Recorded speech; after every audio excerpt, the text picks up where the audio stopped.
እንደምናመሻችሁ እግዚአብሔር የተመሰገነ ይሁን። እግዚአብሔር ይሄንን ጊዜ ደግሞ እንደገና ስለሰጠን ጌታ እናመሰግናለን። ባለፈው ሳምንት አንድ ወሳኝ ነገር አንስቻለሁ። በጣም ብዙ ድምጾች ያሉበት ዓለም ላይ ነው የምንኖረውና ከድምጽ ድምጽ እንዴት እንደምንለይ በድምጾቹ መካከል ያሉትን ልዩነቶችና ወሳኙ ልንሰማው ስለሚገባ ታላቅ ስለ እግዚአብሔር ድምጽ ጥቂት ነገር ተናግሬያለሁ። ስለዚህ በእነዚህ ድምጾች መካከል የማን ድምጽ አለ ብለናል፣ የእግዚአብሔር ድምጽ አለ ብለናል፣ የእረኛችን ደግሞ ድምጽ አለ ብለን ዛሬ ሁለተኛውን ፖይንት እሱን ነው የምናየው። የሥጋችን ድምጽ አለ፣ የነቢያቶች ድምጽ አለ፣ የወላጆቻችን ድምጽ አለ፣ የትዳር አጋሮቻችን ድምጽ አለ፣ ሲያልፍ የልጆቻችን ድምጽ አለ፣ የወላጆቻችን ድምጽ አለ። ብዙ ነው ድምጹ እና ሁሉም ድምጽ ስራ አለው። ታውቃላችሁ፣ የአለቃ ድምጽ አለ፣ የባለስልጣን ድምጽ አለ፣ የነገስታት ድምጽ አለ። የሆነ ነገር ሲሉ ግራም ያጋቡ የሆነ የቢሮ ኃላፊ ድምጽ አለ። እውነት ውሸት በቃ የሆነ ድምጽ ስትሰሙ የሚረብሻል። ታስታውሳላችሁ፣ ድምጽ በጣም ከባድ ነው። የእግዚአብሔርን ድምጽ በመስማት ህይወቱን ይኖር የነበረ በጣም ኃያል ሰው አለ መጽሐፍ ቅዱስ ውስጥ። እንደውም እንደ ምሳሌ ተጠቅሶልን ኤልያስ እንደኛ ሰው ነበር የተባለለት ሰው። ኤልያስ ሰማይ ዘጋ፣ ሰማይ የከፈተ ሰው፣ ሰማይ መዝጋት የሚችል ሰው። ከእግዚአብሔር ጋር ሆኖ ሰማይ ይቆለፍ ይላል፣ ይቆልፈዋል፣ ሰማይ ይዘጋል። ደግሞ እንደገና ይመጣና ሰማይ ከፈት ሲል የሚከፈትለት የሚገርም አይነት ነብይ ነበር። ታስታውሳላችሁ ኤልያስ። እና ምን እንደኛ ሰው ነው፣ ጸለየ። ከዛ በኋላ ምን አደረገ ይላል፣ በቂሶን ወንዝ ወስዶ የባል ነቢያቶችን ያሳረደ ጀግና ሰው፣ በእግዚአብሔር የሚወራረድ ሰው፣ በእግዚአብሔር የሚወራረድ ሰው። ኑ በዓል አምላክ ከሆነ አምላክ ይሆናል፣ እግዚአብሔር አምላክ ከሆነ እግዚአብሔር አምላክ ነው፣ ይለያል ዘንድሮ ብሎ አንድ ለ400 ወጥቶ የሚፋለም ሰው፣ በጣም ደፋር ሰው፣ እግዚአብሔርን የሚሰማ ሰው። ሂድ ኮሬት ፈፋ ሲለው በድፍረት እግዚአብሔርን ሰምቶ ኮሬት ፈፋ ሄዶ ወንዝ ስር ቁጭ የሚል። እንዴት ትኖራለህ ስትለው እግዚአብሔር ያኖረኛል የሚል ሰውዬ። አይቀርም። የት ነው የምትኖረው? ወንዝ ዳር። ማንም ያኖርህ? እግዚአብሔር ይላል። ምን ትበላለህ? እግዚአብሔር ያበላኛል የሚል ሰው። ይሄ ትልቅ እምነት ይጠይቃል። እንደዚህ የነበረ ሰው ቁራ ይመግብሃል ሲባል አምኖት እግዚአብሔርን ይኖር የነበረ ሰው እግዚአብሔርን ይሰማ ነበር። ከዛ ወንዙ ሲደርቅ እንደገና ሄድና ሰራብታ የምትመግብ ሴት አዘጋጅቼ እልሃለሁ። ሴት? አዎ። የምትመግብ? አዎ። እሺ ብሎ እግዚአብሔርን ሰምቶ የሚሄድ። ይሄንን ለመለየት በጣም እግዚአብሔርን መስማት ይጠይቃል። ሰምቶ ይወጣል። የሚገርም አይነት ያንዳንዱን የህይወት ምዕራፍ እየሰማ ይሄድ የነበረ ሰው ሌላ አንድ ድምጽ አንድ ቀን ሾልኮ መጣ ከቤተ መንግስት። የቤተ መንግስት የንጉሱ ድምጽ አይደለም፣ የቀዳማዊ እመቤቷ ድምጽ፣ የንግስቲቱ የኤልዛቤት ድምጽ። ቂሶን ወንዝ እነዛን 400 ቅልብ ነቢያቶችን ካሳረደ በኋላ እኔ አይደለሁም አንገት በነቢያቶቼ እንዳደረክ በአንተ ባላደርግ ብላ ይሄን ድምጽ አወጣች። አገኘሃለሁ አለችው። ዝም ብላ አስበው፣ 400 የገደለ ሰማይ የዘጋ ሰማይ የከፈተ እግዚአብሔርን የያዘ ለህዝብ የምስራች ይዞ የመጣ ሰው አንድ ሴትዮ ይሆን ነገር ስትለው ምን መጣበት ካልከኝ ድምጽ አደገኛ ነው። ታውቃላችሁ፣ የትልልቅ ሰዎች ድምጽ፣ የታዋቂ ሰዎች ድምጽ፣ የሆኑ ስልጣን ያላቸው ሰዎች ድምጽ ያስፈራል እኮ። እኔ እየነገርኳችሁ ያለሁት ከድምጾች ሁሉ በላይ ድምጾችን ሁሉ በድምጽ መሻር የሚችል አንድ አምላክ አለ። እሱም የሰራዊት ጌታ እግዚአብሔር ይባላል። እስቲ በደንብ አሜን በሉ። ዛሬ በእናንተ ውስጥ ሰምታችሁት ፍርሃት የለቀቀባችሁ ሞት እንዲሸታችሁ ያደረገ ራሳችሁን ማጥፋት እንድታስቡ ይሄ ሰውዬ በቃኛል። አይገርማችሁ? በቃ ሰብስበኝ አለ። በቃ መሞት ተመኘ። በምን? በድምጽ። ድምጽ። የማ ድምጽ አለ እናንተ ውስጥ? የሰማችሁትን ድምጽ ይመስላል ህይወታችሁ። በቃ ሰብስበኝ፣ እኔ ዋጋ የለኝም፣ ከዚህ በኋላ ከአባቶች ያልበልጥም። ክትክታ ሳብስር ሄዶ ምን ሆንክ ኤርምያስ? እኔ ሰምቻለሁ ድምጽ። እንገርም። ሰማው ድምጽ። ምን ሆናል? ሰማው ድምጽ። ከቤተ መንግስት የሆነ ድምጽ ወጣ። ምን የሚል? ገለሃለሁ የሚል ድምጽ። ሙታ ታዲያ ብትሞት ጌታ ጋር ብትሄድ እና የሁሉ ነገር አብረን ሰርተን አብረን ወጥተን አብረን ወርደን ምድረ በዳ አብሬ ሆኜ ይሄ ሁሉ ነገር አልፋ ፈራው ትርዝባክ እንትሄድበት መንገድ ሩቅ። ሌላ ድምጽ መጣ። ድምጽን በድምጽ የሚሽር። ዛሬ የፈራችኋቸው ድምጾችን ሁሉ በጌታ በኢየሱስ ስም አምላኬ ይሻርላችሁ። በውስጣችሁ ገብቶ ፍርሃት የለቀቀባችሁ፣ ድንጋጤ የለቀቀባችሁ፣ አኑሯችሁ እግዚአብሔር ኖራችሁን ማታቁ እንዲመስላችሁ ያደረገ ጭንቀት የለቀቀባችሁ በጌታ በኢየሱስ ክርስቶስ ስም በአምላኬ ስም እናገራለሁ። ድምጽን በድምጽ ሽሬዋለሁ። እግዚአብሔር እንደዚህ ይላችኋል፣ አትሞቱ፣ በሕይወት ትኖራላችሁ፣ ትቀጥላላችሁ። ጅምሮቻችሁ እናንተ ያሰባችሁት ሌላ አለ አለ እግዚአብሔር። ሌላ የሚሰራ ስራ አለ። እሞታለሁ ይላል እንዴ? በቃኝ ይላል እንዴ? ገና የሚቀጥል ነገር አለ አለው እግዚአብሔር። ተነሳ ነው። ለሞት የተኛውን ሰውዬ ቀስቅሶ እግዚአብሔር አነሳው ነብዩ። ስለዚህ ባለፈው ሳምንት ነግሬያቸዋለሁ። በጣም ወሳኝ ነው እግዚአብሔርን መስማት።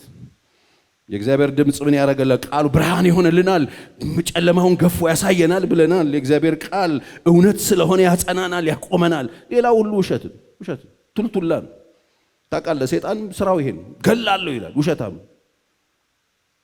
ገላለሁ ያላለው ሰው አለ እንዴ? ሰይጣን አሳየሃለሁ ይልሃል። ምን በሳይ ሰይጣን ውሸታም፣ መጽሐፍ ቅዱስ ውሸታም ነው ይላል። በሉት እስቲ ውሸታም፣ የውሸት አባት ነው ይላል። ውሸታም አዋርዳል። አዎ ምንም አያመጣ፣ ለፍላፊ ወረኛ። ይሄንን ነው እንዲህ ባላሰ። እንደዚህ አይነት ዛቻ አላስተናገዳችሁም? እንደዚህ አይነት ዛቻዎች ካሉ እነሱ ዛቻዎች የአጋንንት ዛቻዎች ይባላሉ። እነሱን ዛቻዎች ቆልምሞ የሚጥል አንድ እግዚአብሔር አለ። እስቲ አሜን በሉ። እንግዲያው ሰይጣንን እኛ አግኝተን እኔ መንገድ ላይ አግኝቶኝ ሰድቦኝ አያውቅም። በሰዎች ውስጥ ሆኖ ግን አመጽን ሲዘራ አይቼው አውቃለሁ። ተንኮልን ሲዘራ አይቼው አውቃለሁ። ተስፋ ሊያስቆርጠኝ ሲመጣ አይቼው አውቃለሁ። የሆነ ነገር ሊወጋኝ ሲፈልግ አይቼው አውቃለሁ። አውቀዋለሁ። ስራውን አልስተውም። ነፍሰ ገዳይን የአምላኬንም ቃል አውቀዋለሁ። ድምፁን አውቀዋለሁ። እሱንም ጂኒንም አውቀዋለሁ። እንደዛተ ነው መጽሐፍ እንደሚናገር ነው። ባለጋራችሁ ዲያብሎስ የሚውጠው ፈልጎ እንደ ነው አንበሳ አይደለም። እሺ እንደሚያገሳ አንበሳ ይዞራል ይላል። እንደ አንበሳ ይዞራል። ገላለሁ እያለ ይዞራል። እንደ ነው ግን ከፈት ስታደርጉት አንበሳ አይደለም፣ ባዶ ሌባ። ስለዚህ የእግዚአብሔር ቃል ብርሃናችን ነው። የእግዚአብሔር ቃል እውነት ነው። የእግዚአብሔር ቃል ጥበብ ይሰጠናል። እንዴት እንደምናልፍ፣ እንዴት እንደምንወጣ፣ እንዴት እንደምንገባ ጥበብን ይሰጠናል። ቃሉ መመሪያችን ነው። ቃሉ የህይወታችን መመሪያ ነው ብዬ ነው ያቆምኩት። እንዴት ነው የሚመራን? እግዚአብሔር ቤት መኖር ከፈለጋችሁ በፊቱ ቆማችሁ የመርህ ሰዎች ሁኑ። የእግዚአብሔር የሥርዓት አምላክ ነው እግዚአብሔር። ይሄ በጌስ የምትኖሩ ሰዎች በጌስ የሚባል ነገር የለም። የመርህ አምላክ ነው። እንግዲያውስ ይሄ መጽሐፍ ቅዱስ ለምን ተሰጣት ለቤተ ክርስቲያን? የዳነው በጸጋ ይሁን እንጂ የዳነው በክርስቶስ የመስቀል ሥራ ይሁን እንጂ የምንኖረው መርህ የሚባል ነገር አለ። አሁን ይሄ ነው። ከመርሁ ጋር ተጠፋፋንና ጌታ ጌታ እያለን ሰይጣን ቁማሩን በላ። መርህ የሚባል ነገር አለ። ሰው ሆይ መልካሙን ነግሮሃል። እግዚአብሔር ካንተ ዘንድ የሚሻው ምንድን ነው? መልካም ታድርግ አይደል? ከአምላክ ጋር በትህትና ዘንድ ትሄድ ዘንድ፣ የፍትህ ሰው ትሆን ዘንድ፣ ምሕረትን ትወድ ዘንድ። እንደዚህ ነው የሚኖረዋል። ከኔ ጋር ከኖርክ የምሕረት ሰው ሁን። ከኔ ጋር ከኖርክ የፍቅር ሰው ሁን። ከኔ ጋር ከኖርክ የምሕረት ሰው፣ የፍትህ ሰው፣ በትህትና የምትሄድ ሰው ሁን። ለአምላክ ቅድሚያ የምትሰጥ ሰው ሁን። መርህ የሚባል ነገር አለ። ጌታን አውቄዋለሁ ናና ከኋላ በቃ እኔ የገባሁበት ጉድጓድ ግባ አይባልም። ጌታን ልናስከትለው ሳይሆን ልንከተለው ነው የተሰበሰበው። ይሄ ትውልድ እግዚአብሔርን አስከታይ ትውልድ ምስኪን ነው። ይከተልሃል። የሚከተል ግን ካንተ ጋር ጉድጓድ ሊገባ አይደለም፣ ሊሸኝሃል። ይከተልሃል እንዲያድን እስከ መጨረሻው ሰዓት ድረስ ይከተልሃል።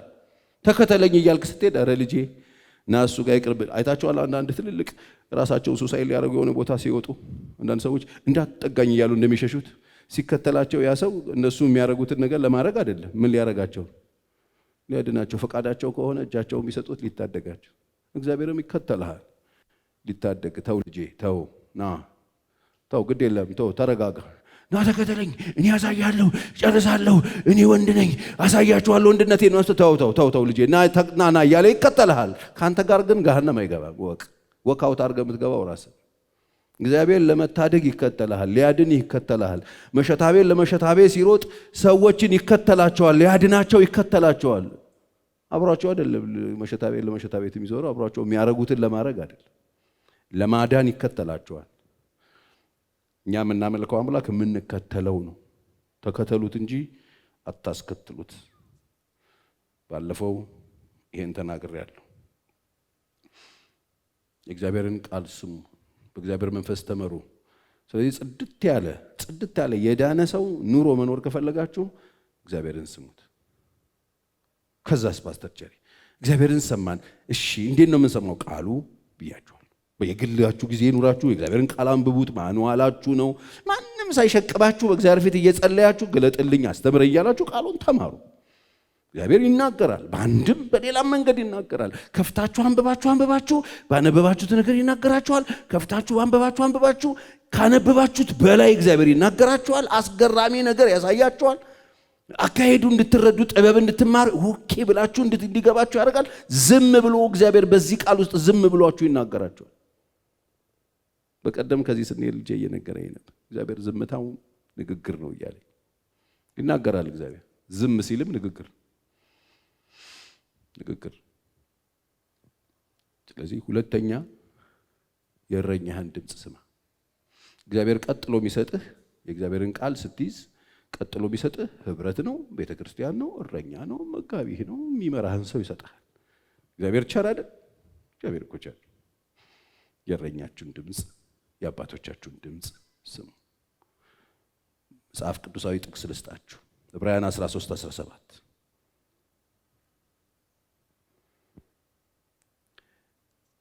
ለዋኖቻችሁ ታዘዙና ተገዙ። ይሄም መርህ ታዘዙ፣ ከዛ ደግሞ ተገዙ።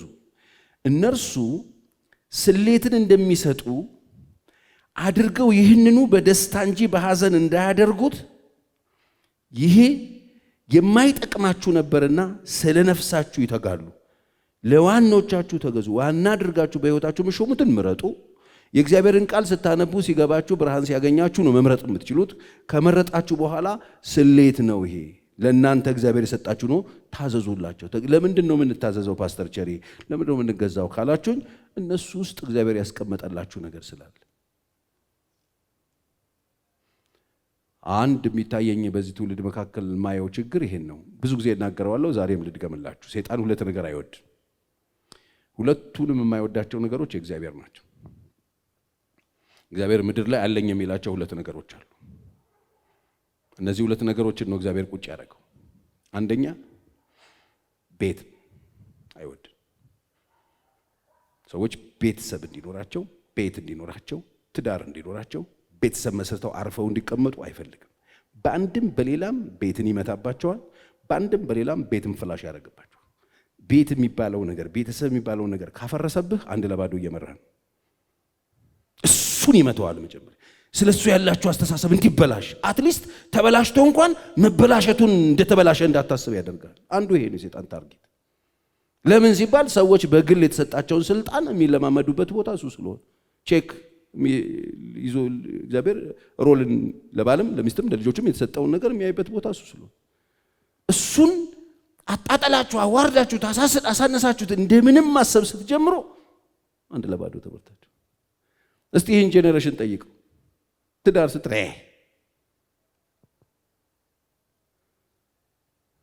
አይፈልጉም። በቃ አንድ ለባዶ። በቃ እኔ የምወደው ሲንግል አንድ ልጅ በወልድ ደስ ይለኛል። አንድ ልጅ ለዛር ልክ ሄዶ ሾፕ የሚያደርገው ይመስል ኮስተር ብለው አላያችሁም ሲያወሩ ራሱ። በእርግጥ ትዳር አልፈልግም፣ ልጅ ግን እንደዚህ አድርጎ ይገለብጥና ጊሩን ይገጥምልሃል። አንድ ለባዶ። ቤትህን እንዳታከብር፣ ወደ ቤተሰብህ እንዳትሰበሰብ፣ ልጆችህን እንዳትሰበስብ፣ ትዳርህን እንዳትጠብቅ፣ ትዳርሽን እንዳትጠብቂ፣ ለትዳር ቦታ እንዳትሰጪ፣ ግድ የለሽ እንድትሆኚ፣ በዚህ ቀርቶ በዚህ ብታረድ የሚል ሐሳብ ውስጣችሁ ሲያገባ አንድ ለባዶ እየመራችሁ። ዛሬ ለመታረቅ እምቢ ያሉ ሰዎችን በሙሉ አንድ ለባዶ እየመራቸው። ይሄን ቢያውቁ ጥሩ ነው። በደንብ ስሙ። ለምንድን ነው እንደዚህ ሆነው ካላችሁኝ የእግዚአብሔር ስለሆነ ተቋሙ ሰይጣን አይወድ። ስለዚህ ይኸውላችሁ በትዳር ላይ ያለው አይነት ሰልፍ፣ በትዳር ላይ ያለውን የሚያክል ሰልፍ፣ በትዳር ላይ ያለውን የሚያክል ግዴለሽነት ዓለማችን ላይ ባሉ ተቋማት ላይ በዚህ ልክ ሰው ግዴለሽ ቢኖር ዓለም አትኖር። የትዳር ትልቅነቱን አስበው የግዴለሽነቱን ደግሞ ብዛት ስታስበው አሁን አሉ የሚባሉ ብዙ ተቋማትም መስሪያ ቤቶችም ድርጅትም ምን አምጣው እሱ ላይ ሰው ለትዳር ያለውን አስተሳሰብ ይዞ ቢገባ ምንም ነገር አይኖርም። ያልተዋጋው አይነት ውጊያ የለም። ሰይጣን ከኤደን ገነት ጀምሮ ፋይት አድርጎታል። ዛሬም ፋይት እያደረገ ነው።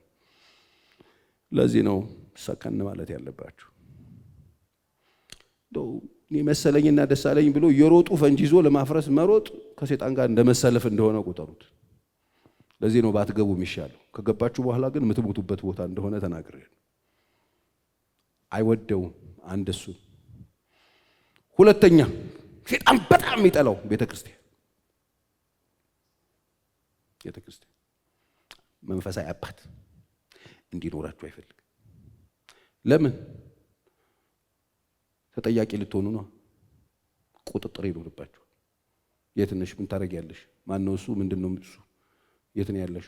ተጠያቂነት ያለበት ህይወት፣ አካውንታቢሊቲ አለ። ትጠይቃላችሁ። አባት ይኖራችሁ። ብትወድቁ የምትነሱበት፣ ንስሐ የምትገቡበት፣ የምትመከሩበት፣ የምትማሩበት አለ ወይ? ማን ነው የሚያውቅህ አንተን? የት ነው ቸርቻችሁ? የት ነው ባይብል ስተዲያችሁ? ማን ነው የሚያውቃችሁ? ቅዳሜ የት ነን? የሆነ ቀን በጣም ደነገጥኩ።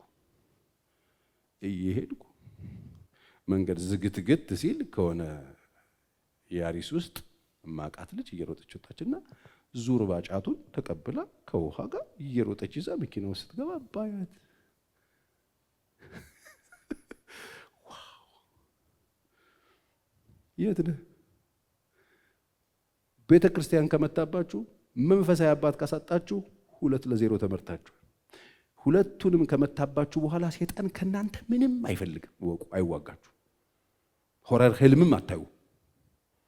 ቢዝነሳችሁም ላይ መታ ይችላል። በጣም እግዚአብሔር ብለስድ ምናምን የሚባለው ነገር ላይ ሂዳችሁ ልትገቡ ትችላላችሁ። ከትናንትናው ይልቅ ዛሬ ልታገኙ ትችላላችሁ። ብዙ ነገር ላታጡ ትችላላችሁ። መከናውን በመከናውን ሰይጣን የቤት ስራ የለውም። እናንተ ጋር ጨርሷል። የተማረከና የሞተ ወታደር አይተኩስባችሁ። ሰው ውጊያ ሲል እንደውም ምን ውስጥ እየገቡ ነው የሚዋጉት ይላል። ምርኮኛ አይተኩስበት። እነዚህ ሁለት ነገሮችን ነቅተን ካልጠበቅን አልገባንም ጦርነቱ። ሰይጣን እየሰራ ያለው እሱ። ለዚህ ነው በግዴለሽነት ተመቶ ፍርዝራሽ ክምር አድርጎን ለማን አደግን ምናምን እንባባላለን። እድገት ከዛስ በጣም ታድግና እንደ አውሮፓ ምናምን ተውልና ትልቅ አገር ይኖርና ግንብ በግንብ ይሆንና ቱሪስት ይመጣል። እርግብ እያባረሩ ፎቶ ይነሱበታል። ወንድና ወንድ ተጋብቶ አገር እድገት። ቤተ ክርስቲያን ባዶ ትሆንና የእርግብ ማርቢያ ትሆንና ፈሪሃ እግዚአብሔር ይጠፋና ምንም ችግር የሌለበት ማህበረሰብ ይፈጠርና የሚበላውን ነገር የሚያገኝ ይመጣና ጉርብትና ይጠፋና አብሮ የሚበላ ይጠፋና ሁሉም የራሱን ይዞ የሚሮጥ ማህበረሰብ እንገነባና በልጽገን በቃ ማይደርስብን ችግር የለብንማ። ንጹህ እንለብሳለን፣ ንጹህ እንበላለን፣ ንጹህ ላይ እንተኛለን። ለምን ይዋጋናል? ይሄንን ጥሎ መንጠልጠል አይጠቅመንም። ቼክ አድርጉ። ለዚህ ነው የእረኛህን ድምፅ ሲሰማ ጌታ ኢየሱስ ሞቶ ከተነሳ በኋላ ትንሣኤ ተነስቶ ሄዶ እዛ ባህሩ ዳር ሄዶ እኮ እነ ጴጥሮስን ፍለጋ ሄደበት ዋናው ምክንያት ለምንድን ነው ሄደው? በቃ ሞተ ተነሳ አልተቀበሉትም ማለት ለምን አይመለስ? ስራው መቀጠል አለበት። የሞተበት ጉዳይን የሚሰጠው ሰው ያስፈልግ ነበር። የሞተበትን ጉዳይ ሊሰጥ ሲፈልግ ተበትኗል። ጀማው የለም፣ ሁሉም ትተውት ሄደው እነ ጴጥሮስ ጋር መጥቶ ታስታውሳላችሁ፣ እዛ ማን መሆኑን ሳያውቁ ከዛ በኋላ አዋርቷቸው ወደ ጥልቅ ፈቀበሉና ጣሉ ብሎ መረቡ ሲመጣ ዮሐንስ ኢየሱስ መሆኑን ሲነግረው ጴጥሮስ ዘሎ ዳይፍ ገብቶ አስወጣውና ትወደኛለህ ብሎ ቦቶች ትወደኛለህ ድጋሚ እንደ በፊቱ አልተወረገረገም። ሻሞላ ይዞ ነበር በፊት ቢያወራ ሙሉ ይክድህ ምናምን የሚል ሰውዬ ተይዟል። ጥቦቶቼን ጠብቅ ጌታ ነው ማለት ነው። ጠባቂ ይሰጣል፣ የነፍስህ እረኛ ይሰጣል፣ አባት ይሰጣል። እግዚአብሔር ነው የሚሰጠው። እረኛ ይሰጣል። ጥቦቶቼን፣ ግልገሎቼን፣ በጎቼን ጠብቅ አሰማራ አላለም ብሎ ምንድነው ስራቸው? መጠበቅ። የሚገርመው እኮ የሚጠበቁት በጎች የሚገርመው ፍቃድ አላቸው። የቄራና የሾላ በግ ቢሆን ችግር የለም። አንተ ገባ ብለህ ገረፍ አድርገህ በረት ውስጥ ከተዋል። ይሄ እኮ አይገረፍም። አንተና ገባ ሲለው ምን አገባ ይላል። ይሄኛው በግ ያወራል። ፈቃድ አለው። ይሄኛው በግ ይሳደባል። ይሄ በግ መብቴ ነው ይልሃል። መብት ነው እንደ ጠፋው ልጅ ማለት ነው። አልፈልግም አባት ሲል ቻው፣ ስንት ነው ድርሻዬ ተቀብሎ ሄደ። ጠብቃለሁ። እረኞቻችሁን ስሙ። እረኛ ካላችሁ ሁለተኛው ድምፅ ዛጋ ነው። ይሄው የእግዚአብሔርን ቃል እግዚአብሔርን በመንፈሱ በቃሉ ስሙት። እረኞቻችሁን ስሙ። ለምን ካላችሁ በእረኞቻችሁ በኩል እግዚአብሔር ይናገራችኋል። እረኞቻችሁ ጋር ቃል አለ።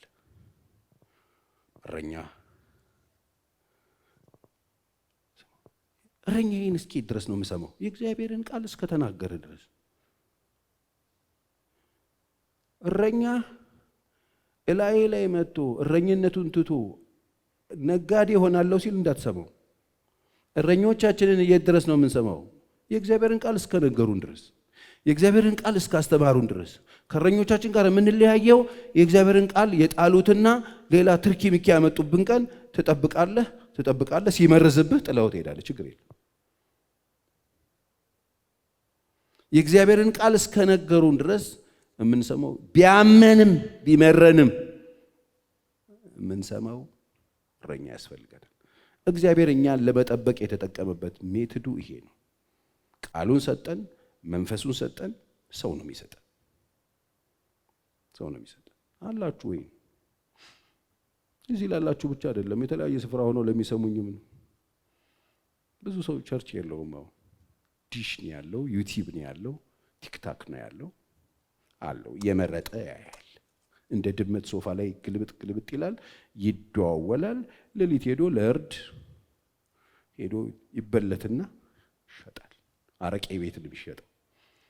የክርስቶስ በግ እረኛ ስለሌለው፣ ጠባቂ ስለሌለው፣ ሀይ የሚለው ስለሌለ፣ የሚቆምበት የሚጸናበት፣ ክፉን ቀን የሚሻገርበት፣ የእግዚአብሔር ቃል የሚያስተምረውን ፈቃደኛ ሆኖ ሰሚት የሚያደርግበት አባት ስለሌለው እረኛ ይኑራችሁ። እረኛችንን የት ድረስ ነው የምንከተለው? እረኛችን የእግዚአብሔርን ቃል እስከነገረን ድረስ። ነውር ያመጣ ቀን፣ እረኛችን የማይሆን ቆሻሻ ነገር ይዞ የመጣ ቀን፣ ቀሚስሽን ልግለብ ያለ ቀን ማስጠንቀቂያ ስጪው፣ ቀይ ስጪው። ከእግዚአብሔር ቃል ውጪ የዘባረቀ ቀን አትስሚ። እረኛም ሰው ነዋ። ቅድም የነገረን እኮ ያነበበልን ቃል ላይ እኮ ኤሊ እኮ ካህን ነበር እኮ እግዚአብሔርን ይሰማ የነበረ ሰው እኮ። እስራኤል እኮ የሚመራው በሱ በካህኑ ነበር። ግን ፎረሽ። እረኛ ይፎርሻል። አዎ ሊፎርሽ ይችላል። ሁሌ እንደምናገረው እኔም እንደ ሰው የእግዚአብሔርን ቃል እስካወራው ስማኝ፣ ካልሰማው ቻው። ተነስቼ ነገር እኔ ቺቺኒያ ሄጄ ስዘባርቅ የሆነ ቦታ ላይ ቆሜ ካገኘኸኝ ጠጋ በልልኝ ቸርዬ ብላ አትቀጥል። ወይ ፎረሽክ ብለኸኝ ቀጥል፣ ሄድ። ለመምከር ሞክር፣ ትተህ እኔ ስላደረግኩት ይደረጋል ማለት አይደለም። ሰው ነኛ። ለዚህ ነው የእግዚአብሔር ጸጋ ደግፎኝ ነው የቆምኩትም ብላችሁ። የእግዚአብሔር ጸጋ ስለደገፈኝ ነው የቆምኩት፣ ጎበዝ ስለሆንኩ አይደለም። ስለዚህ እረኞቻችሁን ስሙ። ለምን? እረኛ እግዚአብሔር ለአንተ የሰጠው ሰው ስለሆነ የምትሰማው የእግዚአብሔርን ቃል እስከነገረ ድረስ ብቻ። ይሄን ካልተናገረስ ተወው። ሌላ የእግዚአብሔርን ቃል የሚናገር ሰው ፈልግና ሰሚት አድርግ። ችግር የለም። ጤንነት ሰሚሽን ምን ያደርግልኛል? አንድ ሰው እግር ስር ሄጄ ቁጭ ብዬ መስማትና ሰሚት ማድረግ እረኛ መያዝ ምንድን ነው ጥቅሙ? ወይ ሰሚሽን ካላችሁ ሰማይ ያስከፍትላችኋል። ሰማይ ይከፈታል። እረኛችን ማን ነው? እረኛችን የእግዚአብሔርን ቃል የሚናገር እግዚአብሔር በቤቱ ላይ የሾመው እግዚአብሔርን ሊያገለግል ነፍሱንም ዘመኑንም ሕይወቱንም ጊዜውን የሰጠ እግዚአብሔር ድምፅ ቢሰማ ለሕዝብ ቢጸልይ ለትውልድ የሚጸልይ ሸክም ያለው ማለት ነው። የተጠራ ማለት ነው። ማንነቱን የሚያውቅ ማለት ነው። ሰሚት ታስታውሳላችሁ? ዮሐንስ ጋር መጥቶ ኢየሱስ ሲጠመቅ ሰሚሽን እኮ ኢየሱስ አልፋና ኦሜጋው ማለት ነው። ዮሐንስ በመንግስተ ሰማይ ሁሉ ታናሽ የተባለው የበረሃ ማርና አንበጣ እየበላ የመጣው ሰው እግር ስር መጥቶ ድፍት ሲል ሰማይ ተከፈተ ይላል። አባትየው የምወደው ልጅ እሱ ነው፣ እሱን ስሙት። ሰሚት ስታረጉ ሰማያችሁ ይከፈታል። እቺን እኮ ስለሚያውቋት ነው እኮ አንዳንድ ቦዘኔ አገልጋዮች ከረገምኩሽ ነው የሚሉት። እነሱ ሲጀመር ዱርዮቹ ረግሟቸው አይደርስ ቃል አውጣ ባለው ምናምን አይደርስ። በስርዓት ግን ለእናንተ እንደ ነፍሳቸውን ሰጥተው በዚህ ስሌት ራሳቸውን ሰጥተው የሚያገለግሏችሁን በዚህ ስሌት ያለ ሐዘን መሆን አለባቸው። አይዘኑባችሁ ይላል። እረኛው ሲያዝን እግዚአብሔር አምላክ ያዝናል። ከዛ ውጪ ግን እንደው ዝም ብላችሁ ያላችሁ ሰዎች ወደ ልብ ብትመለሱ ጥሩ ነው። ለምን? እረኛ የሚያወራልህ ቅድም ባለፈው ሳምንት እንደነገርኩ ብርሃን የጫነ ቃል ስለሆነ ብርሃን አለው። ስንቶቻችሁ ቸርች መጣችሁ ላይት አግኝታችኋል? ምሪት አግኝታችኋል? እግዚአብሔር ስንት ጊዜ ተናግሯችኋል? ስንት ጊዜ መመሪያ ያገኛችሁ? ስንት ጊዜ አስመለጠኝ ጌታ አላችሁ? እንዲህ እኮ ልወስን ነበር ጌታ ደረሰልኝ አላችሁ? ብርሃን አለው ቃል። ለምን? ጸልዮ ነው የሚመጣው እረኛ። ለበጎቼ ምን ልስጣቸው ብሎ ነው የሚመጣው እረኛ። ይኸውላችሁ በእረኛና በአጋጆቹ በበግ ነጋዴዎቹ መካከል ያለው ልዩነት ብዙ ነው። እሺ እነሱ ነፍሳችሁን ነው የሚታደጉት። እነዛ ደግሞ ሊሸጧችሁ ነው የሚፈልጉት። አደልበው ይሸጧችሁ፣ ሊያርዷችሁ ነው የሚፈልጉት። ደማችሁ ሊጠጡ ነው የሚፈልጉት። እኔ በጆሮዬ ሰምቼ አውቃለሁ። እንደዚህ አድርገን እንደ ኮልጌት ውስጣቸው ያለውን መኒውን እንትኑን ፍልቅ አድርገን አውጥተን ከውስጣቸው እንበለዋለን ሲሉ በጆሮዬ ሰምቼ ሊበሏችሁ። እረኛ አይበላህም። ብርሃን የጫነ ቃል ይሰጣል። ዘመንህን ፍጻሜህን የሚያሳምር ነገር ይሰጣል። ይሄንን አድርጉ። እረኛ ምን እንደሚሰራል የእግዚአብሔርን ቃል ያብራራልሃል። ያልገባህ ነገር እንዲገባ ያደርጋል። ለበቃ እግዚአብሔር ሰጥቶታል። ያብራራልሃል፣ ይነግራል። ይሄ ማለት ይሄ ነው ብሎ የሚነግርህ እረኛ ነው። ያ አንብበኸው ግራ አይቆልፍ ወይ ጉድ! አሁን አውቀው እኮ ነበር። ይሄ ቃል አይገርም? ስንት ጊዜ አንብቤው ነበር። ወይ ጉድ! እኔ እኮ የሚገርም ነው። በእናትህ እንደዚህ እንዴት አላየሁትም ይላል። የሚገርም ነው። እግዚአብሔር ሰው ቴንክ ዩ ይላል። እግዚአብሔርን ቃል ያበራልሃል፣ ያብራራልሃል፣ ይነግራል። ፍጻሜ እንዲያምር ያደርጋል። እረኛ ይኑራችሁ። ብዙ ድምፅ ስላለ እንዳትበሉ እኮ አራጆቻችሁ ቢላ ይዘው ወጥተዋል። ደጃችሁ ላይ አራጆቻችሁ አሉ። የበግ ለምድ ለብሰው ቢላ ይዘው በእያንዳንዱ በግ አጠገብ አራጅ አለ። እወቁ። ምንም ይሁን የማይወስዱብህ ነገር የለም፣ ያወርዱሃል። ለነፍስ ቅንጣት ታክር አይላችሁ፣ አያዝኑልህ። እረኞችህ ግን እንደሱ አይደለም። እግዚአብሔር ይርዳ። እግዚአብሔር መንገድ በእነሱ ያሳያችኋል። እግዚአብሔር እናንተን የሚመራበትን መንገድ ሊያስተምሯችሁ፣ አቅጣጫ ሊያሳያችሁ፣ ተው ሊሏችሁ በእናንተ ፊት እግዚአብሔር አስቀምጧችሁ። እኔ እንደረኛ እኔ ስር ሰሚት ያደረጉ ሰዎችን በጠየቁኝ ጊዜ የልቤን ነገር አልሰወርኩም። እግዚአብሔር የነገረኝን ነገር ያለው ይሄን ብታደርጉ ይሄ ይሆናል፣ ይሄ ይሆናል፣ ተው እላለሁ። እንደ አንድ እረኛ ምሪት እሰጣለሁ። አንዱ እግዚአብሔር እናንተን የሚመራበት መንገድ፣ አቅጣጫ የሚያሳይበት እናንተን የሚናገርበት መንገድ አንዱ ሰሚት ያደረጋችሁበት ቦታ ያለው እረኛችሁ ነው። እናንተን ነፍሳችሁ ላይ የሾማችሁት ማለት ነው። ከጌታ ቀጥሎ እንደሰው ቆይ ጌታ ይናገረኛል ብላችሁ ነው የመጣችሁ ዛሬ። እስቲ እንደሱ አስበው ይመጣ ሳይ እንደው ስለ ለጌታ ጌታ ይናገረኛል ብላችሁ ነው የመጣችሁት። እንዴ ነው የሚናገራችሁ? ሉረድ እኔ እንዲናገራችሁ እንዴ? ፓስተር ቸሬ አለ፣ እግዚአብሔር ሰው ነው፣ እግዚአብሔር ይጠቀምበታል። በሱ በኩል እግዚአብሔር ለኔ ምን አለው ብለህ ነው የመጣው አይደል እንዴ? ነው ልትጎበኙኝ ነው የመጣችሁት? አሳዝኛችሁ። እግዚአብሔር ይጠቀምበታል። እግዚአብሔር በሱ አልፎ እኔን ይናገረኛል፣ ምሪት ይሰጠኛል። ልቤ ውስጥ ያለውን ነገር እግዚአብሔር ያውቃል። በዚህ ጉዳይ እግዚአብሔር ምን እንደሚለኝ መስማት ፈልጋለሁ ብለህ ነው የመጣው። የሚመጣውም እንደዛ ነው። እኔም ጸልዬ ስመጣ እግዚአብሔር ሆይ እንደ ዝም ብዬ እንዳልዘባርቅ ፈቃድህን፣ ሐሳብህን ህዝብ ተጠምቶ ተርቦ ተቸግሮ ግራ ገብቶት የመጣው ህዝብ ኮንፊውዝድ እንዳይሆን ሐሳብህን በእኔ አሳልፈ በጸጋ ደግፈኝና በእኔ አልፈ ለሰዎች ተናገር ብዬ ነው የመጣሁት። ነው የመጣሁት። የሙያ አይደለም፣ አናጺነት አይደለም፣ ቆይ ላሳያችሁ ብዬ ቲያትር አይደለም። ይሄ ልምድ አይቻራ በጸጋ ነው። እኔም ጸልዬ ነው የመጣሁት። እናንተም ፈልጋችሁ የመጣችሁት እሱ ነው። ከዛ ፈላጊውና በፈልጎ የመጣው ሰው ሲመጣ ግጥምጥም ይላል። እግዚአብሔር ይመስገን ዴስቲኒህን ቀይሮት ቁጭ ይላል። ከጥፋት እግርህን ይከለክለዋል። ነፍስህን ከሞት ይታደገዋል። እግርህን ከወጥመድ ይታደገዋል። ከማይሆን ውሳኔ ይጠብቅሃል። ስንት ሰው ሐሳቡን ቀየረ። እግዚአብሔር ተናግሮት በመጋቢው፣ እግዚአብሔር ተናግሮት በረኛው፣ ነፍሱን አሳልፎ ለሰጠው ሰሚት ላደረገበት ቦታ ስንት ጊዜ እግዚአብሔር ታድግ። እኔ ይሄ ቢሮ ያላስተማረኝ ያላሳየኝ ነገር የለም። አንቀርጽም ግን ቀርጸ ነው አንሸጠውም። ግን የሰው እንባ አይሸጥም፣ የሰው እንባ ይታበሳል እንጂ ግን እግዚአብሔር ሰርቶ ዛሬ ደግሞ የቤተ ክርስቲያንም ሰዎች ያልሆኑ ሰዎች እግዚአብሔር ይናገረኛል። በዚህ እምነቱ ያልሆነ ሰው እግዚአብሔር ባንተ ያለኝን በሙሉ ለመስማት ፈቃደኛ ሆኜ ነው የመጣሁት፣ አንተ የምትለኝ ነገር ገደል ቢከተኝ ብሎ አምነው የመጡ ሰዎች ሁሉ አሉ። ከዚህ በረት ያልሆኑ በጎች አልሳሳም። ለነሱም ድርቆሽ ይሰጣል። ያለኝን ምንድነው እረኛ የሚሰራልህ? ለበጎቹ ጠቃሚ የሆነውን መኖ ይሰጣል፣ የሚያስፈልጋቸውን ይሰጣል። አይገርማችሁም? ግን እግዚአብሔር እንዴት ይሄ ሁሉ ሰው ቁጭ ብሎ እንዴት ለዚህ ሁሉ ሰው የሚሆን ነገር ምግብ ማዘጋጀት እንዴት ይቻላል? እግዚአብሔር ካልሆነ መስጠት። እግዚአብሔር እኮ አንድ ጊዜ በውሃ ምድርን አጠፋለሁ ሲል አንድ ኖህ የሚባል መጋቢ ነው የመረጠላቸው። ለጅቡም ለነብሩም ለዱኩላውም ለአንበሳውም ለኤሊውም ለወፉም ለርግቡም ለቁራውም እዛ ጋር ላለው ገዘኑም ምድር ላይ ለነበሩት ነገሮች በሙሉ አንድ መጋቢ ያስቀመጠላቸው። ያ መጋቢ ነበረ እነሱ መካከል። ነብርና ፍየል እንዳይበላሉ የሚያደርግ ነገር አለው እንጂ ነብርና ፍየል እኮ በጣም ፌቨራይት ምግቡ ናት፣ ግን ኖረዋል።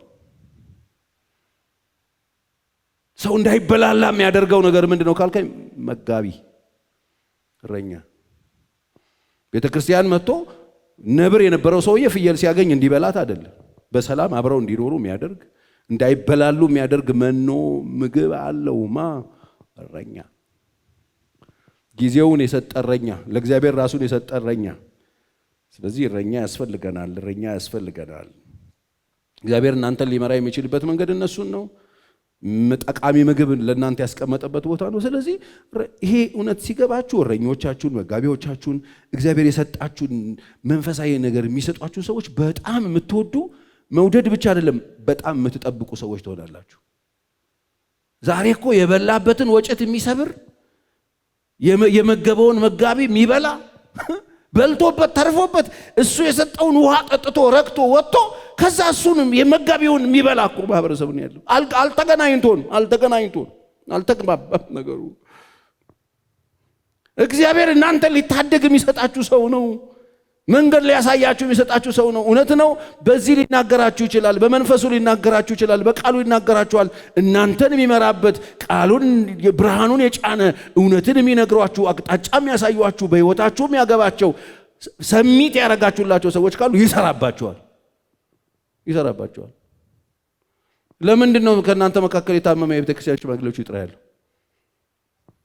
ለምንድን ነው የሰፈር ሰው ከሸምሱ ሱቅ ዘይት መጥቶ ይዞ መጥቶ ማይገለብጠው?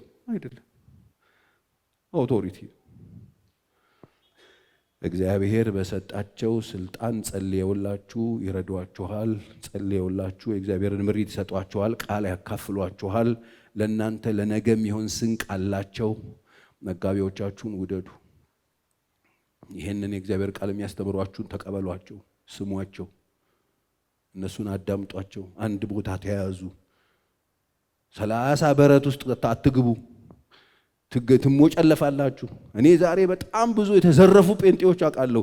ምንድን የት ነበር ቸርች? ቤቸርች የላቸው። እዛም ሲሉ አየር ላይ አራጆች ይገቡና በጌታ በኢየሱስ ክርስቶስ ስም ሻራ ባራ እያለ በልሳን ጸልዮ አርዷት ደሟን ጠጥቶ ስጋዋን ቅርጥፍ አድርጎ በልቶ ሰው እንዳትሆን አድርጎ ትዳሯን በትኖ ይጥላት። ለነፍሳችሁ ማይራሩ ጨካኝ መጋቢዎች እንደሚነሱ፣ እረኞች እንደሚነሱ ወቁ። የእግዚአብሔር ቃል ለዚህ ነው የሚናገረው። ተጠንቀቁ። ስለ እናንተ ግድ የሚላቸው የሚያስቡላችሁ፣ የሚጸልዩላችሁ፣ የሚሰሟችሁ የእግዚአብሔርን ሐሳብ የሚነግሯችሁን እረኞች ይኑሯችሁ። የእግዚአብሔር ድምፅ በእነሱ አለ።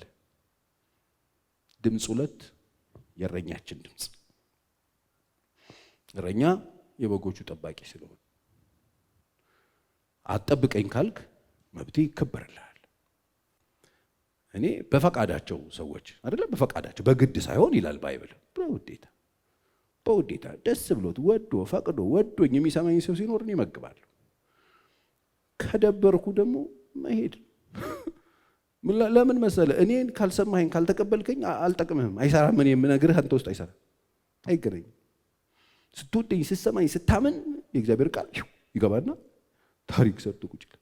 የማትቀበሉበት ቦታ፣ የማትሰሙበት ቦታ፣ ሰሜት የማታረጉበት ቦታ፣ የማትታዘዙበት ቦታ አትቀመጡ። ለነፍሳችሁ ጥሩ አይደለም። ለበላተኛ ነው ቁጭ ያላችሁት። አንዳንድ ሰዎች አንተ ቸርች አልነበር እንዴ ይሉኛል። ማን ነው እሱ? ከላይ አይ እኔ ጋር አልነበረም፣ መጥቶ ይካፈል ነበር። እዚህ ወንበር ላይ መጥቶ የተቀመጠው ሁሉ እኔ እረኛው አይደለሁኝ እንዳልኩ ነው። ይሄ እግዚአብሔር ቤት ነው። እግዚአብሔር ቤት ውስጥ የመጡትን ሁሉ አስተናግደ። ቅርብ ቀን አንድ ሰው ገንዘብ ተዘርፎ መጣ። ምን ነው እንደዚህ አንድ ሰው አንተ ቸርች የነበረ ሰው ማን ነው? እከሌ የሚባል ሰው እኔ ቸርች ኖሮ አያውቅም አይደለም ነግረውኛል። እንደዚህ እንደውም አንድ ቀን ቪዲዮ ላይ አይቼዋለሁ። እስቲ ያሳየኝ ስለው ሳይሆን እኔም አላውቀውም፣ ግን እዚህ ቸርች ቁጭ ብሎ አንድ ቀን ፕሮግራም ተካፍሎ አየ። እንደዚህ ነው ሰው የሚያስብ። እኔ አንድ ሰው ጠርቼ ከቢሮዬ ሁለተኛ እዚህ እንዳትመጣ ብየዋለሁ። ልጃገረዶችን እየጨረሰ አስቸግሮኝ ሁለተኛ እዚህ እንዳትመጣ አለበዛ በፖሊስ ነው ማስይዝ። ሰምቼልሃለሁ፣ ተስተካከላለህ፣ አለበለዚያ ፖሊስ ጠርቼ አስይዛለሁ። እኔን ያምኑኛል፣ ይሰሙኛል። ረፍ እግዚአብሔር ይመስገን ጠፍቷል። ቢመለስ ጥሩ ነበር። ድምፅ አለ እዚህ ውስጥ፣ ድምፅ አለ በዚህ ቃል መንፈስ ውስጣችሁ ድምፅ አለ። እረኛችሁ ስለዚህ እረኛ አላችሁ ወይ? እረኛ ከሌላችሁ ከዚህ ቀን ጀምሮ በደንብ ጸልዩበትን አስቡና አንድ በረት ይኖራችሁ ወገኔ። እንደዚህ የጫተራ በግ ይመስል በየጥጋ ጥጉ እየቆማችሁ አድራችሁ ጠዋትም ኮባ ስለበላችሁ ትኖራላችሁ ማለት አይደለም። ለሌባ ሲሳይ ትሆናላችሁ። ብራስ ድሮ የጉሊት በግ የሚባል ነበር አይታል። ማት አሁን እንኳን በግ ራሱ የለም። የጉሊት በግ አለ። ጉሊት ለጉሊት መደብ የሚበላ ድንች የሚበላ ቲማቲም አፈር በላ ድው የሚደረግ ጉሊት ለጉሊት ይሮጣል። ከኋላ እረኛ የለውም ግን በግ ከዛ ሰው እንትን ውስጥ ግቢ ውስጥ ይገባል፣ ስጥ ይበላል። አላያችሁትም? እየተሰጣ ነገር ሁሉ ይዞ የሚሮጥ በግ አለ። መንጩ በጎች አሉ። ከኋላቸው ስታይ እረኛ የላቸው። እኔ አንድ ዘመዴ በግ የነበራት ዘመድ ነበረች። እነሱ ጋር ትንሽ ጊዜ ቆይቻለሁ እና አንድ በጣም አመፀኛ በግ ነበረቻቸው፣ ግን ወላድ ናት። 2 3 ምናምን የምትወልደው እና ማት በጎች አሉ። በጎቹን ይዛ ትጠፋለች ከሰፈር። ተፈልጎ ብዙ ጊዜ የሚገኙት ቀበሌ ከመሸ በኋላ የሆነ ቦታ ሩቅ ሰፈር ሄደው የሚገኙት። ከዛ አስተዋልችና ዘመዴ ከነዚህ በጎች መካከል እቺ በግ ናት በጎቹን ሁሉ የምታሳመፀው። ስለዚህ በቃ የሚቀጥለው ፋሲካ ትታረድ በገዛቿ በጎቹ ሰላም አገኙ አለች። በቃ አንዳንድ በግ አለ እንሂድ የምትል ዝም ብላ ይዛው የት እንደምትሄድ ማታውቅ አለ እኮ በየቸርቹ እንደዚህ ያነሳዋል። እንሂድ እንትን ኮንፈረንስ አለ ኮንፈረንስ መክፈቻ የሆኑ ሰዎች አላያችሁም? ብዙ ኮንፈረንስ የሆነ ፊት አላያችሁ? ድግግሞች ፊት። በቃ እንሂድ። እቺ በግ አሁን በጎችን ሁሉ ይዛ ለበላተኛና ለሌባ ሲሳይ የምታረግ በግ ትባላለች። ሰብሰብ በሉ መጨረስ ከፈለጋችሁ። ከበረቱ ውጪ ብዙ አራጆች ነው ያሉት። በረት ውስጥ እረኞቻችሁ አሉ። ዛሬ በግ ውስጥ ለነፍሳችሁ ተጠንቅቀው የሚጸልዩላችሁ፣ ማይነኳችሁ፣ በክፉ ማይናገሯችሁ፣ ለእናንተ የሚሳሱትን እነዛን ደጋግ እረኞቻችሁን 20 ብራችሁን አሳስታችሁ፣ እነዛኞቹ ግን ቤታችሁን ይወስዱት። ቤታቸውን እየተነጠቁ የሚያለቅሱ ሰዎችን ያግኝቻለሁ ሚዲያ ላይ። እረኛው እንትና ወሰደብኝ ብሎ ቀይ ሰውዬ እያለቀሰ ነው። በኩርኩም ማለት ነበር። አይራሩላችሁም። እዛ ላሉት የሳሱትን እነዛ ሳይሳሱ ይወስዱባቸዋል። ገንጥለው ለነፍሳችሁችን ታክላ ያዙ። እየነገርኳችሁ ያለው ነገር ገብቷችኋል? መጽሐፍ ቀኑ እየቀረበ ሲመጣ ይልቁኑ በአንዳንዶች ዘንድ ልማድ እንደሆነ መሰባሰባችሁን አትተው፣ ተመካከሩ። ይልቁኑ ቀኑ ሲቀርብ ሰብሰብ ነው ይባላል። የእግዚአብሔር ሕዝብ ወደ ቤት ግባ፣ እረኞች እግር ስር ቁጭ በል የሚሉህን ስማ። እነዛኞቹ የያዙት ቢላ ነው፣ ለነፍስችን ታክል አይራሩልህ። ያለህ ቀን ፊት ወንበር ያስቀምጡሃል፣ የሌለ ቀን ገልበው ያስገርፉሃል። በአሸር ተንጠልጥለህ ትወጣለህ ከቸርች ውስጥ። እግዚአብሔር ማስተዋል ይስጠን። እንጸልያለን። ጌታ ሆይ እባክህን እርዳን። ዛሬ እንደተናገርከን ያንተን ድምፅ ማስተላለፊያ የሆኑትን መጋቢዎችህን እረኞችን የምናውቅበት የምንከተልበት የምንሰማበት ጥበብን ስጠን። ቃልህን የሚናገሩትን እረኞች አብዛል። በቤትህ ይብዙ። በጎችን ወደ በረት የሚመልሱ በጎች በረኞቻቸው እግር ስር የሚቀመጡባቸው የሚመድቡ ሳይሆን የሚመግቡ እረኞችን አብዛል። ደግሞም የአውሬ ሲሳይ ከመሆን ከተኩላ ሕዝብህን በጎችህን እንድትታደግ በኢየሱስ ስም እለምንሃለሁ። በዚህ ዛሬ የተነገረው ያንተ የእግዚአብሔር ቃል 30፣ 60፣ 100 እንዲያፈራ በኢየሱስ ስም ጸልያለሁ። ስለ ሁሉ እናመሰግንሃለን። እዚህ ያሉ ሴትና ወንድ ልጆች ሁሉ የተባረኩ ይሁኑ። እድሜያቸው በቤትህ ይለቅ። ከክፉ ሁሉ ጠብቃቸው። ያ ያንተ ትልቅ ነጸብራቅ ያንተ ያቺ ድምጽ ይዛው የምትመጣው ህይወት በእነዚህ ሰዎች ውስጥ ከዚህ ሰዓት ጀምሮ ትስራ። መንገድን ምራን። በኢየሱስ ስም አሜን።